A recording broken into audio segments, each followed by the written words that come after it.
नमस्कार मंडळी, मी कोकणातील एका अशा तालुक्याला भेट देणार आहे ज्याला देवाचं घर गुहागर असं म्हणतात. रत्नागिरी जिल्ह्यातील हा तालुका प्राचीन मंदिर आहे, त्याचप्रमाणे पांडवकालीन विहिरी, त्याचप्रमाणे तलाव यासाठी प्रसिद्ध आहे.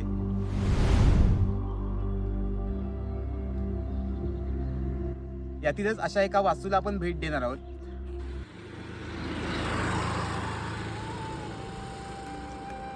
मंडळी, आपल्या गुहागर तालुक्यातील मुंढर या गावाला एक ऐतिहासिक वैभव प्राप्त झालेलं आहे.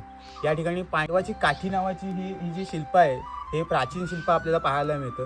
अशी आख्यायिका सांगण्यात येते की मुंढर या गावामध्ये 5 पांडव ज्यावेळी भारत भ्रमंतीसाठी फिरत होते त्यावेळी तिथे त्यांना एक मंदिर बांधायचं होतं आणि ते एका रात्री बांधायचं होतं. ते म्हणजे पहाटेला ज्यावेळी कोंबडा आरवतो त्याच्या आतमध्ये ते त्यांना मंदिर बांधायचं होतं आणि त्या मंदिराचं बहुतांश काम पूर्ण झालं होतं. आणि त्यानंतर पहाटे कोंबडा आरवला, त्यानंतर मग ते पुढील प्रवासासाठी निघाले आणि वाटेत त्यांची काठी राहिली.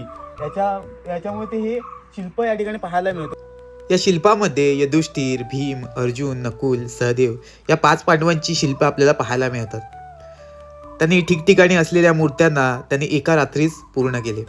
फक्त मंदिरच नाही तर त्यांनी तलाव, विहिरी हे देखील बांधले. अशी आख्यायिका आपल्याला ऐकायला मिळते. हे जे म्हणजे मंदिर दिसतंय हे स्वयंभू सोमेश्वरचं मंदिर आहे, श्रीदेव सोमेश्वराचं. आणि बाजूला दिसतंय ते मुंढर गावची ग्रामदेवता आई वाघजाई देवीचं मंदिर आहे. हे मंदिर हे पांडवकालीन प्राचीन मंदिर आहे. स्वयंभू या शब्दाचा अर्थ असा होतो की ते स्वतः निर्माण झालेलं एखादं देवस्थान असेल त्याला स्वयंभू असं म्हणतात. म्हणून या मंदिराला देखील स्वयंभू हा शब्द आहे. हे मंदिर 5 पांडवांनी एका रात्रीमध्ये बांधलं होतं. आता मुंढरगावच्या ग्रामस्थांनी काही वर्षापूर्वी या मंदिराचे जीर्णोद्धार करून हे मंदिर आता नव्यानं बांधण्यात आलेलं आहे. ही जी गुफा दिसते ही प्राचीन गुफा आहे, तिला पांडवकालीन गुफा असं म्हटलं जातं. आतमध्ये जो स्पेस बघितलं ना तुम्ही त्याच्यामध्ये, तर 2 माणसं आरामात राहतील इतका स्पेस आहे.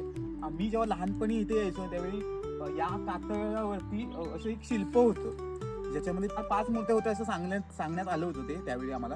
पण आत्ता जर बघितलं, आता इकडे झाडं वगैरे वाढलेली दिसतात, त्याच्यामुळे त्या जे काही शिल्प होतं दगडावरती कातळावरती काढलेलं शिल्प होतं ते आता मला वाटतं मी शोधण्याचा प्रयत्न केला, परंतु आता काही ते दिसत नाहीये. तर ही तुम्ही गुफा बघू शकता.